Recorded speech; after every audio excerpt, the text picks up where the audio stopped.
আসসালামু আলাইকুম, কেমন আছেন সবাই? আজকে একটা নতুন জিনিস আপনাদের সঙ্গে শেয়ার করব। যদিও এটা নতুন না, তবে আমার কাছে নতুন। এই আলুগুলো আমি ছিলছি।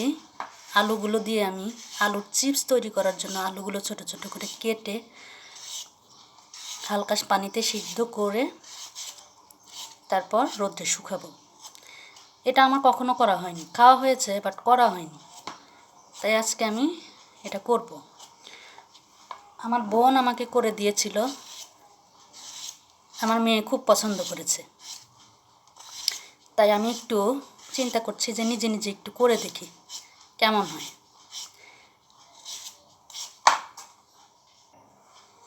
এই তো এখানে আমার আলুগুলো কিন্তু ছেলা হয়ে গেছে।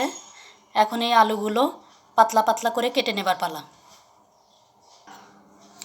এখন আমি এই আলুগুলোকে এই মেশিনের সাহায্যে কেটে নেব। এভাবে কেটে নিচ্ছি। এই মেশিনে কাটার একটা টেকনিক আছে। আমি এই শেপ দিয়ে কাটছি, তাহলে একবার এই দিক ঘুরিয়ে একবার এই দিক ঘুরিয়ে, তাতে দেখেন কত সুন্দর একটা ডিজাইনে পরিণত হয়েছে। খুব সুন্দর একটা নকশা হয়েছে, খুব ভালো লাগছে দেখতে।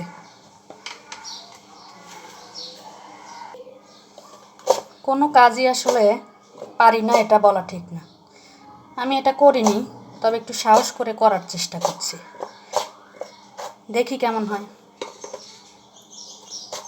যাই হোক, ভিতরে ভরে গেছে। আমি এটা একটু অন্য পাত্রে ঢেলে নেব। দেখেন অনেক সুন্দর হয়েছে, অনেক সুন্দর, অনেক সুন্দর নকশা হয়েছে। এদিকে দেখতে পাচ্ছেন আমি আগে থেকেই কড়াইয়ে গরম পানি উঠিয়ে দিয়েছিলাম। পানিটাতে কিন্তু বলকে চলে এসেছে। এই পানিতে আমি এখন প্রয়োজন মতো লবণ দিয়ে নেব। এই লবণটা দেওয়ার পর আমি আলুর যে চিপসগুলো কেটে রেখেছিলাম সেই চিপসটা এর মধ্যে ঢেলে দেব। এই যে আমার আলুর চিপসগুলো, এগুলো আমি এখন পানির মধ্যে দিয়ে দেব। যে পানিতে বলক উঠেছে সেই পানিগুলোর মধ্যে।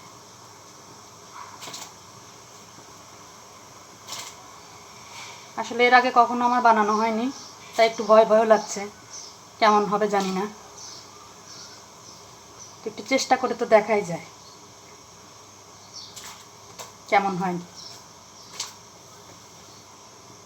যদি প্রথমবার চেষ্টা করছি, যদিও মনে হচ্ছে ভালোই হবে,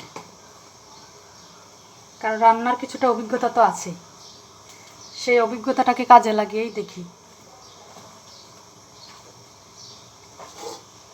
এটুকু আমি বাকি পানির মধ্যে দিয়ে দিব। এর পরবর্তীতে যখন পানিতে বলক ফেলবো, আপাতত এটুকু হতে থাকুক। আমার আলুগুলো সিদ্ধ হয়ে গেছে। এবার আমি উঠিয়ে নেব কড়াই থেকে।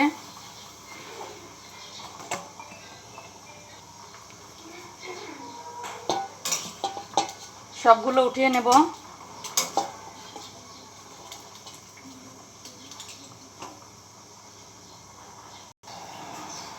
এরপর বাকি যে আলুগুলো আছে সে পানির মধ্যে এগুলো ঢেলে দিলাম। এই তো আমার সিদ্ধ করা শেষ। এবারে ছাদে নিয়ে যেয়ে রোদ্রে দিব। শুকানোর পরে কী অবস্থা হয় সেটা দেখার জন্য আমার ভিডিওর সাথে থাকবেন। ধন্যবাদ সবাইকে।